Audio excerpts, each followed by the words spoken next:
Assalamu alaikum, dear students. How are you? I hope you will be fine, and I'm also fine. Today, we will discuss our new topic. The topic is exponential growth and decay. This topic is newly included in syllabus 2025 to onward. जो भी बच्चे 2025 के बाद exam देंगे 2027 तक, वो इस topic को लाजमी पढ़ेंगे। ये थोड़ी सी फर्दर इसको एक्सपेंड किया गया है, जो हमने अभी लास्ट टॉपिक पढ़ा था। इंटरेस्ट इंटरेस्ट का टॉपिक, इंटरेस्ट दो तरह का होता है, compound interest and simple interest. तो ये एक कंपाउंड इंटरेस्ट की तरह का ही एक टॉपिक है। तो कंपाउंड इंटरेस्ट को ही लेके चलेंगे आगे। वही सेम फार्मूला है, कोई ज़्यादा चीज़ चेंज नहीं है। ठीक है। तो एक्सपोनेंशियल ग्रोथ जो होती है वो दो तरह की होती है। इसका ग्राफ दो तरह से होता है कि यहाँ से स्टार्ट हुआ तो वैल्यू जो है वो ऊपर की तरफ इंक्रीज हो रही है इसकी। This is exponential growth. ठीक है। और डिके में क्या होता है, कोई भी स्टार्टिंग पॉइंट होगा उसका, ठीक है, तो वो फिर आस्ता आस्ता आस्ता जो है ना वो कम होना शुरू होगा। जैसे पॉपुलेशन है हमारे पास, स्टार्ट में पॉपुलेशन अगर किसी भी चीज़ की फॉर एग्जाम्पल 25,000 है, ठीक है, तो ये आस्ता आस्ता आस्ता आस्ता इंक्रीज हो रही है, तो इसका मतलब एक्सपोनेंशियल ग्रोथ हो रही है। अगर वही सेम चीज है, उसकी पॉपुलेशन 25,000 है हमारे पास, ठीक है, तो अब इसकी पॉपुलेशन जो है हमारे पास यहाँ पे क्या हो रही है, डिके हो रही है, वो नीचे की तरफ आ रही है। क्वेश्चन के अंदर वो क्लियरली लिखेगा कि आपके पास ये क्वेश्चन जो है वो एक्सपोनेंशियल ग्रोथ का है या एक्सपोनेंशियल डिके का है। एक्सपोनेंशियल ग्रोथ के लिए वो वर्ड ग्रोथ यूज करेगा, डिके इंक्रीज यूज करेगा। ठीक है, तो आगे फर्दर इसकी एग्जांपल्स भी करेंगे। और एक्सपोनेंशियल ग्रो डिके के लिए वो लाजमी तौर पे डिके का वर्ड यूज करेगा क्वेश्चन के अंदर, स्टेटमेंट के अंदर, या डिक्रीज का वर्ड यूज करेगा, डिक्लाइन का वर्ड यूज कर सकता है, जिससे आपको क्वेश्चन के अंदर सेंस बनेगी कि ये चीज जो है वो कम हो रही है। जैसे हमने कोई गाड़ी जो है वो परचेज की, ठीक है, तो with the passage of time उसकी जो वैल्यू है वो डिक्रीज होना शुरू हो। और अगर हम वही कोई एसेट को घर ले लें, तो with the passage of time वो क्या होगा, वो घर की जो वैल्यू होगी वो बढ़ेगी। This is exponential growth. ठीक है। दोनों के लिए फार्मूला मेरे पास जो है ना वो ऑलमोस्ट सेम है, जस्ट प्लस माइनस का डिफरेंस है। हमने अभी लास्ट जो है वो कंपाउंड इंटरेस्ट का फार्मूला पढ़ा था, that is F into 1 plus R by 100 raise to power N. ठीक है। This formula is for the exponential growth. ठीक है। और अगर डिके हो रहा होगा, एक्सपोनेंशियल डिके की बात करेगा वो, ठीक है, तो सेम फार्मूला होगा। ठीक है, तो इसके अंदर जस्ट माइनस का साइन आ जाएगा, 1 minus R by 100 raise to power N. ठीक है। अब इसके अंदर हमारे पास आर क्या है, एन क्या है, पी क्या है। ठीक है। उसके बारे में पढ़ते हैं। तो जो पी होगी that is the starting value. P क्या है हमारे पास, ये स्टार्टिंग वैल्यू है किसी भी चीज की। कि अगर वो क्वेश्चन में कहता है कि एक कोई भी एक कोई बर्ड है, उसकी जो पॉपुलेशन है वो इतनी है, 5,000 है या 10,000 है, ठीक है, उसके बाद उसकी कितने देर बाद इसकी जो है वो पॉपुलेशन जो है वो कितनी होगी, वो इंक्रीज हो रही है हर साल, वो बर्ड बोलेगा। इसका मतलब स्टार्ट उसने जो किया है वो जो स्टार्टिंग वैल्यू होगी दैट विल बी पी। ठीक है। अब वो कितनी परसेंटेज के साथ बढ़ रही है, दैट विल बी रेट, इसको हम आर बोलते हैं।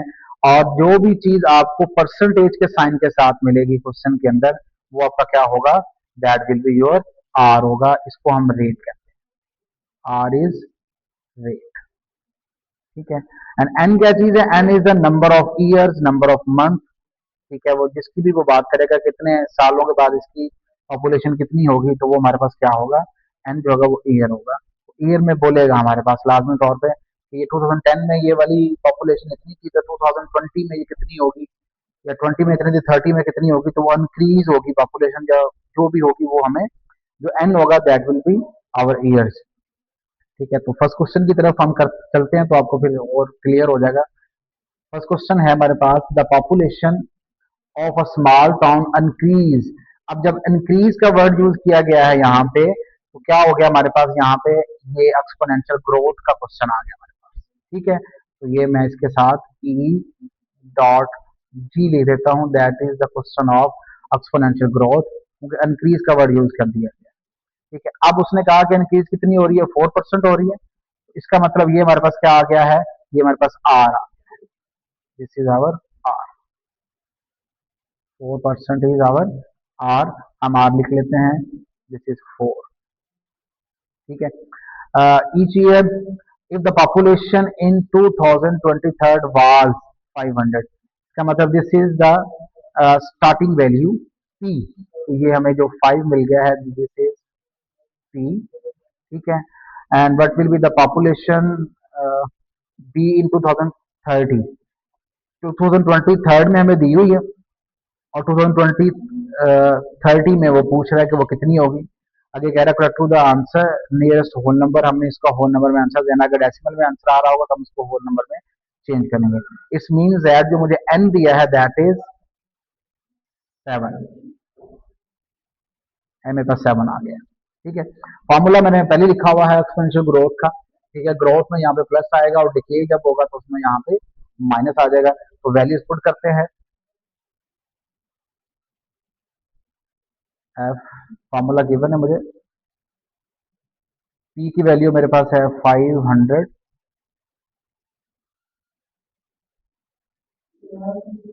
1 प्लस आर, आर इज 4%। अच्छा, हम ये परसेंटेज का साइन यूज नहीं करेंगे क्योंकि पहले ही 100 लिखा हुआ है। जो परसेंटेज का साइन होता है ना, दैट इज इक्वल टू 1/100। ठीक है, तो ये 1/100 हमारे पास पहले ही लिखा हुआ है परसेंटेज के साइन की फॉर्म में, तो इसलिए बस आर की वैल्यू पुट करेंगे, दैट इज 4, लिखेंगे 4/100। ठीक है, और एन हमारे पास है 7। ठीक है, इसको कैलकुलेट करेंगे। ठीक है, आप इसको डायरेक्टली कैलकुलेटर पे लिखेंगे क्योंकि ये P2 का क्वेश्चन है, P2 के अंदर आएगा, क्योंकि पावर्स को ऐसे सॉल्व करना मुश्किल होता है। ठीक है, तो ये हमारे पास जो इसका आंसर आएगा दैट विल बी 657.96। ठीक है, तो ये मेरे पास डेसिमल में आंसर आया। अगर हमें इसका आंसर होल नंबर में लिखना होगा दैट विल बी 658, हम इसको लिख सकते हैं, क्योंकि ये देखें जब हम इसको होल नंबर में लिखेंगे तो ये 9 यहाँ से एक नंबर इसको पास करेगा, तो ये 58 हो जाएगा। This is our answer. And the next question is each year the mass of a radioactive substance decrease।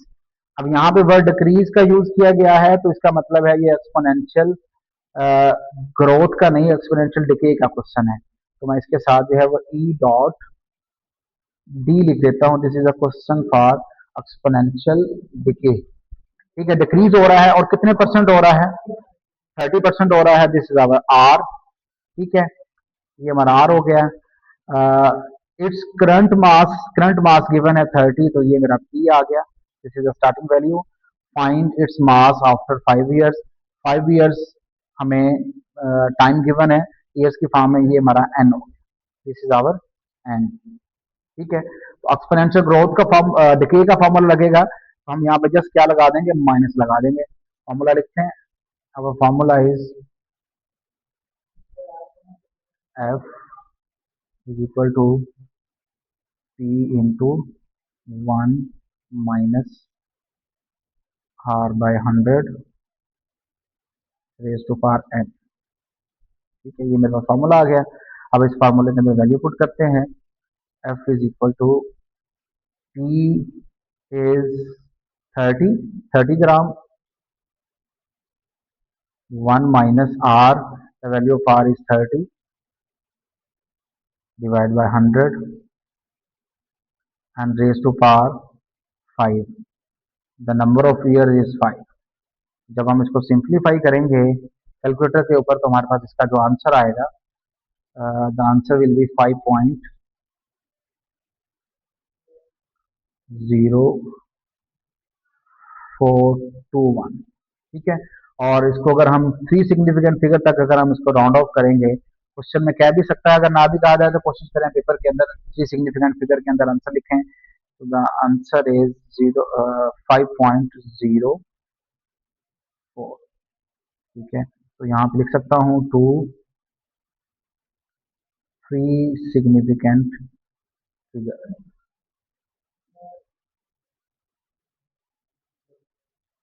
ठीक है, ये इसका आंसर आ गया। नेक्स्ट क्वेश्चन की तरफ मूव करते हैं। Question number 3, a car was purchase for $20,000. Every year it depreciates in value by 7.5%. Depreciate का मतलब क्या है, हमारे पास यहाँ पे जो वैल्यू है वो हर साल गाड़ी की जो है वो डिक्रीज होगी। ठीक है, तो ये जो क्वेश्चन है मेरे पास, this is question for exponential decree का क्वेश्चन है, क्योंकि वैल्यू हर साल डिक्रीज हो रही है। It depreciate in the value by 7.5, तो ये मुझे आर गिवन है 7.5। ठीक है, find the value after 6 year. 6 years, this is our N. ठीक है, और जो स्टार्टिंग वैल्यू थी जब उसने कार को परचेज किया था, दैट इज पी। ठीक है, तो फॉर्मूला लिखते हैं इसका, सेम एज एक्सपोनेंशियल डिके का क्वेश्चन है, F is equal to P into 1 - R by 100 raised to power n. And now the value of f will be 20 is equal to 20,000 into 1 minus the value of r is 7.5 divided by 100 raised to power 6। ठीक है, और जब इसको हम simplify करेंगे ये सारे question को कैलकुलेटर के ऊपर, आप सेम एज बिल्कुल अपना जो साइंटिफिक कैलकुलेटर है, ये सारी वैल्यूज बिल्कुल सेम एज ऐसे ही लिखी जा सकती हैं कैलकुलेटर के ऊपर, और इसका आंसर निकाला जा सकता है। आप इजीली इसका आंसर फाइंड करेंगे। The answer is 12,527.96।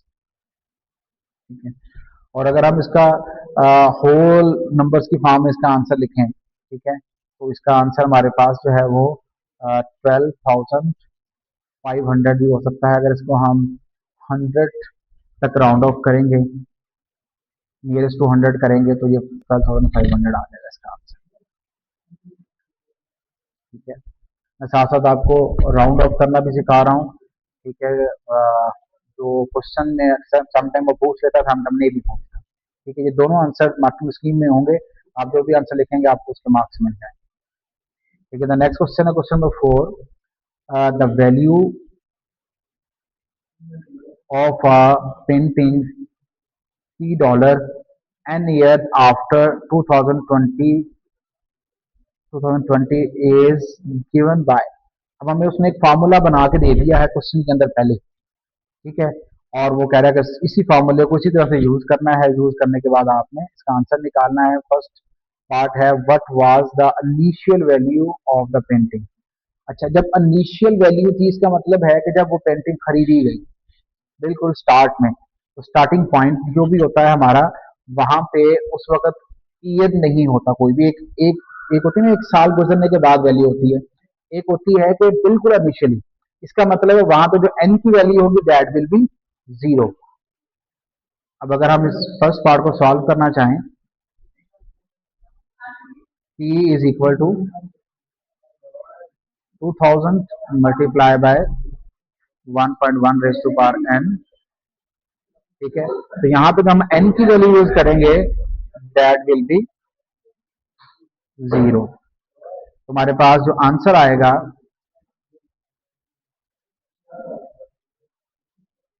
P is equal to 2000 multiply by 1.1। अब यहाँ पे जो n की वैल्यू यूज की जाएगी वो होगी हमारे पास 0। ठीक है, ये पॉइंट है मेरे पास, तो यहाँ पे हम 0 लिखेंगे। ठीक है, किसी भी बेस की पावर, कोई भी चीज हमारे पास आ जाए, ठीक है, बेस में, और उसके अगर 0 आ गया उसके ऊपर, तो उसका आंसर जो होता है दैट इज इक्वल टू 1। ये बच्चे आमतौर पर मिस्टेक करते हैं। तो हमारे पास जो P की वैल्यू आ जाएगी दैट विल बी 2000। ठीक है, अब नेक्स्ट जो है वो हमने सेकंड पार्ट सॉल्व करना है। सेकंड पार्ट,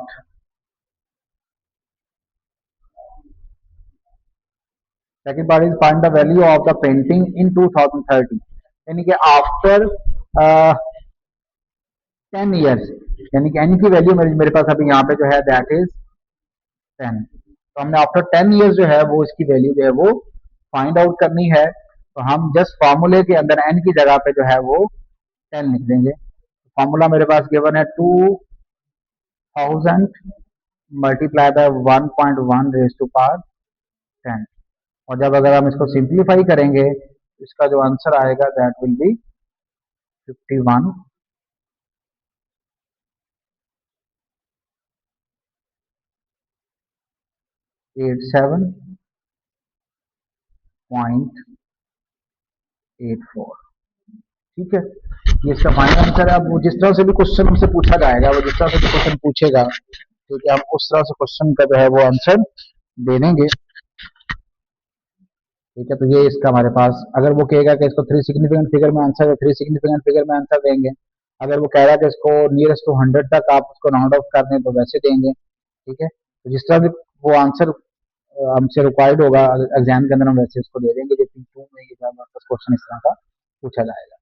ठीक है, ये लास्ट क्वेश्चन है, थोड़ा सा मुश्किल भी है।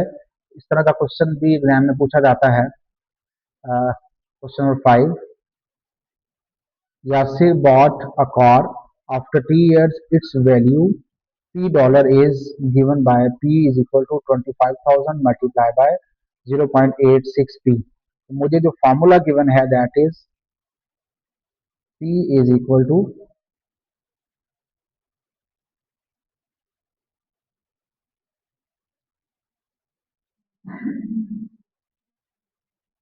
P is equal to 20,000 multiplying by 0.86 raised to power T.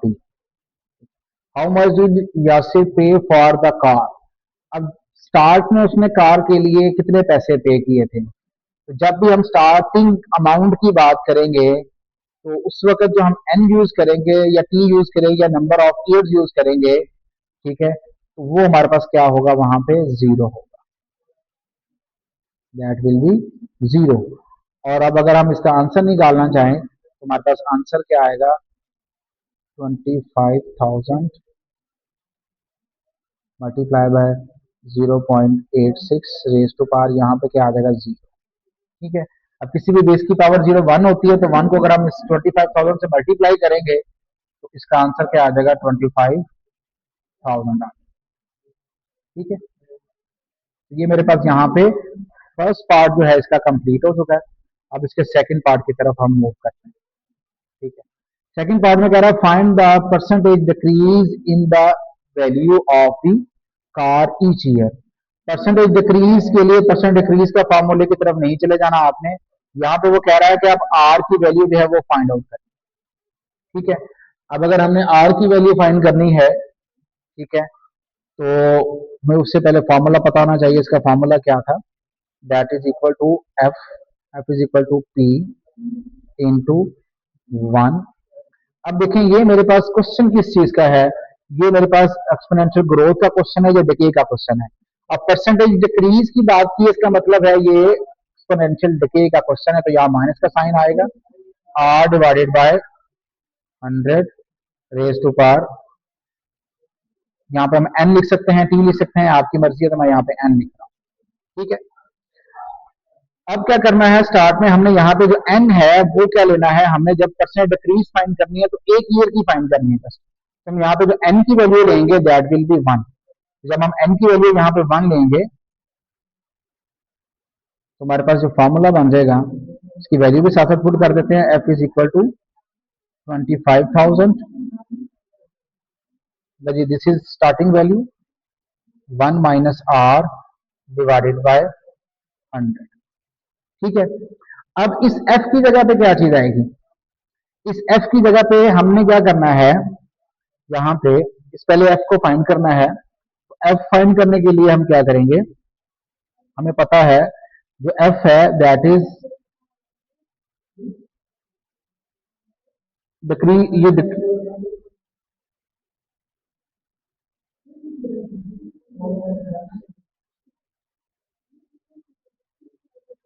तो ये मेरे पास जो होगा एफ यहाँ पे होगा, ये यहाँ पे हम इसको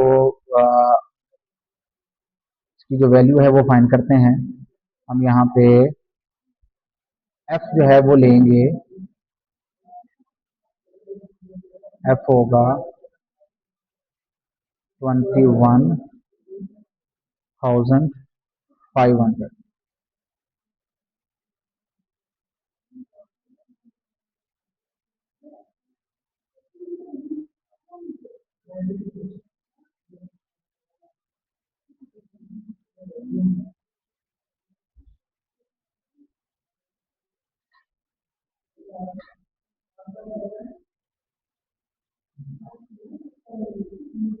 अच्छा, अब हम अगर इसको मल्टीप्लाई करते हैं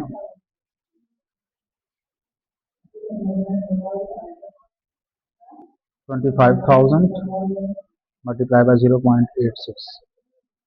अब ये मेरे पास कैसे आया है 21,500।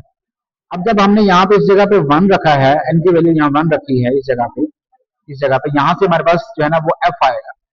वो कैसे?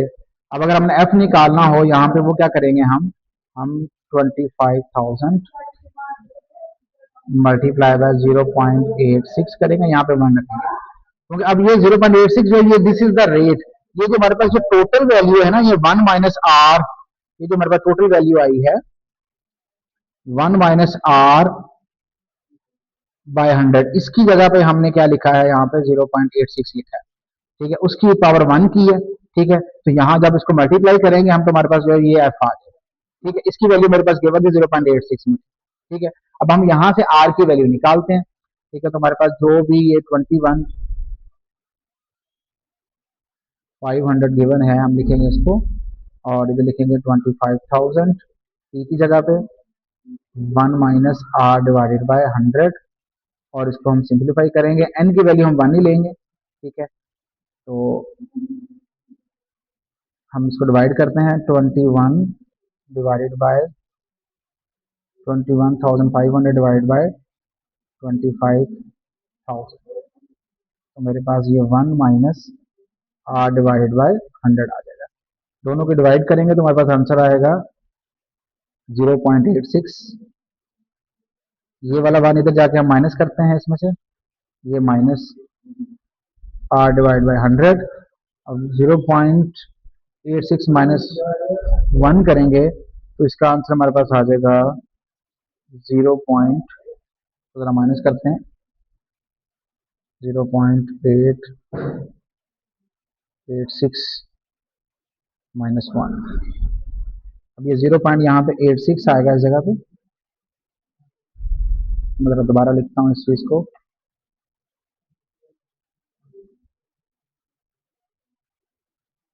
0.86 माइनस 1।